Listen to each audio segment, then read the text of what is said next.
সিলেটের বিয়ানীবাজারে সময়চিত্র পত্রিকার উদ্যোগে এক ব্যতিক্রমধর্মী ঈদ পুনর্মিলনী অনুষ্ঠান অনুষ্ঠিত হয়েছে।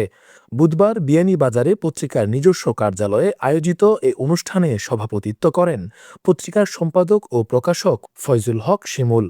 অনুষ্ঠানে প্রধান অতিথি হিসেবে উপস্থিত ছিলেন লেখক, সাংবাদিক ও শিক্ষাবিদ এবং বিয়ানীবাজার প্রেস ক্লাবের সাবেক সভাপতি আতাউর রহমান।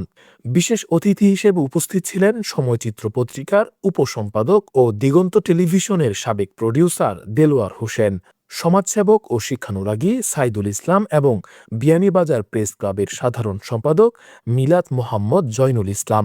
ঈদ উল ফিতরের শুভেচ্ছা, ঈদ মুবারক। ঈদ আমাদের মাঝে এনে দেয় ভ্রাতৃত্ব, সহমর্মিতা ও ভালোবাসার এক অনন্য বার্তা। এই ঈদ পুনর্মিলনী অনুষ্ঠান শুধু আনন্দ ভাগাভাগির উপলক্ষ নয়, বরং আমাদের পারস্পরিক সম্পর্ক আরো দৃঢ় করার একটা মূল্যবান সুযোগ এসে যায়। তো ভালো কাজের ক্ষেত্রে দ্বিধা বিভক্তি কোনোভাবেই কাম্য নয়। একটা প্ল্যাটফর্মে থাকার চেষ্টা করা সকলেরই উচিত। তো আমরা শুরু করা দরকার। ইংরেজিতে একটা শব্দ আছে, লেট আস ডু ইট। অপেক্ষা না করে শুরু করতে হবে, এতে থেমে থাকলে চলবে না। কারণ শুরু করলে আপনি হয় জিতবেন নতুবা হারবেন, কিন্তু চেষ্টা তো করবেন, হারানোর কিছু থাকবে না। মানে নিজেকে একজন স্বপ্নবাজ মানুষ বানাতে হবে। আপনি যত স্বপ্ন দেখবেন তত আপনার কাজ দাঁড়ালো হবে। এই জন্য বসে থাকলে চলবে না। একটা শব্দ আছে, আনটিল আই ডু ইট। যতক্ষণ শেষ হবে না ততক্ষণ পর্যন্ত আমি কাজটা করেই যাব। শেষ না হওয়া পর্যন্ত আমার কোনো বিরতি থাকবে না। আর একটা কাজ করতে হবে, যে আমরা আজকে বসেছি, লার্ন ফ্রম আদার্স। আমি যা জানি এটা জানা নয়, আমি আমার যার সাথে বসবো, যার সাথে উঠবো, তার কাছ থেকেও কিছু শিখবো। সে ছোট হতে পারে, সে যেটা জানে আমি হয়তো সেটা জানি না, আমি যেটা জানি সে হয়তো সেটা জানে না। এই যে পারস্পরিক, মানে একজনের সাথে আরেকজনের মত বিনিময়ের মাধ্যমেও শিখা যায়। তো সময়চিত্র পত্রিকা শুধু একটা সংবাদ মাধ্যম নয়, এটি একটা সত্য, ন্যায় ও মানুষের কল্যাণের একটা নিরন্তর প্রয়াস। আমরা যেন সবসময় এই সময়চিত্র পত্রিকার পাশাপাশি থাকি। এই পত্রিকায় বস্তুনিষ্ঠতা, সত্যতা, দায়িত্ববোধ যেন মানুষের পাশে থাকে, এটাই আমাদের অঙ্গীকার হওয়া উচিত। আমরা সময়চিত্র পত্রিকাকে আগামী দিনে সমাজের নিখুঁত দর্পণ হিসেবে দেখতে চাই।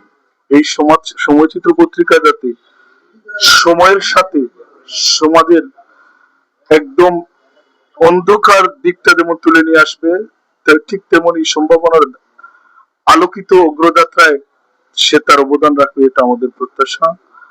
আমরা আরো প্রত্যাশা রাখি আমাদের প্রেস ক্লাবের সেক্রেটারি সাহেব যেটা বলছেন, আমাদের সবাইকে অনেক বড় ওয়াইড মন নিয়ে এগিয়ে আসতে হবে। সেই সাথে আমি আশা রাখি আমরা এই সময়চিত্রের যে কার্যক্রম, মাঝে মধ্যে ওয়ার্কশপ ভিত্তিক কার্যক্রম, প্রত্যেকটা জাতি গঠন হয় প্রতিনিয়ত তার চেষ্টা এবং নতুনত্ব শিখার মধ্য দিয়ে। একটা কার্যক্রম ওয়ার্কশপ যদি হয়, তাহলে যারা এখানে টিচিং দিতে আসছেন তারা অনেক ভালো কিছু শিখিয়ে যান।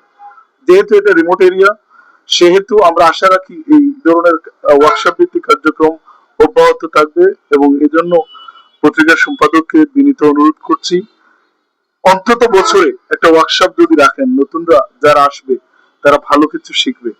এই প্রত্যাশা রেখে আমি আবারও মোবারকবাদ পত্রিকার সম্পাদক জনাব ফজলুল হক শিমুল ভাইকে আজকের এই আয়োজনে আমাকে আহ্বান করার জন্য।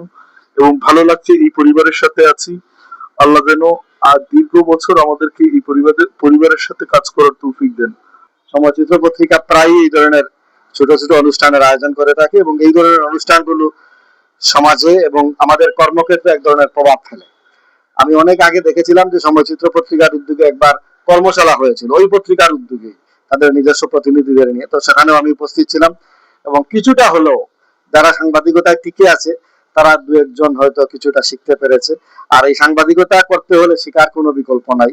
আমরা যারা মনে করেন এখনো পর্যন্ত সিনিয়র হয়ে গেছি বলি, কিন্তু আমরাও এখনো শিখি, নতুন নতুন আইটেম দেখি, আমরা নতুন নতুন শিরোনাম দেখি, পত্রিকাগুলো পড়ি। এখন অনেকেই যেগুলো পড়তে চায় না। আমরা অনুরোধ করবো যে আপনাকে সাংবাদিকতায় টিকে থাকতে হলে নতুন বিষয় জানতে হবে, অনুসন্ধানী হতে হবে, যেটা সময়চিত্র করে দেখাচ্ছে, শিমুল ভাই করে দেখাচ্ছেন। সময়চিত্র পত্রিকা আরো এগিয়ে যাবে, এবং বেনিবাজার, গোলাপগঞ্জ, বড়লেখা সহ আমাদের এই অঞ্চলে এই সময়চিত্র পত্রিকা পত্রিকার পাঠকদের জন্য একটি গণজাগরণ সৃষ্টি করবে বলে আমি মনে করি। এছাড়াও বক্তব্য রাখেন বিয়ানীবাজার প্রেস ক্লাবের দপ্তর সম্পাদক সামিয়ান হাসান, নির্বাহী সদস্য এম.এ. উমর, শিক্ষক তাজউদ্দিন আহমদ এবং ম্যাপ টিভির ভিডিও এডিটর সাহেলা বেগম। অনুষ্ঠানে আরও উপস্থিত ছিলেন সময়চিত্র পত্রিকার স্টাফ রিপোর্টার আব্দুল কাদির রাজু, সংবাদকর্মী আলম শাউন, দর্পণ টেলিভিশনের সাদিক হোসেন অ্যাপলো এবং বাবুল আহমেদ সহ স্থানীয় গণমাধ্যম কর্মীরা। বক্তারা সময়চিত্র পত্রিকার উদ্যোগে আয়োজিত এ ব্যতিক্রমধর্মী ঈদ পুনর্মিলনীকে স্বাগত জানান এবং ভবিষ্যতে সাংবাদিকদের এমন মিলন মেলায় সকলের অংশগ্রহণমূলক আরও অনুষ্ঠান করার আহ্বান জানান। সভা শেষে সমাজসেবক ও শিক্ষানুরাগী সাইদুল ইসলামকে সময়চিত্র পত্রিকার পক্ষ থেকে একটি সম্মাননা ক্রেস্ট প্রদান করা হয়। অনুষ্ঠানটি সাংবাদিক ও সুধীজনদের উপস্থিতিতে প্রাণবন্ত ও উৎসবমুখর পরিবেশে সম্পন্ন হয়।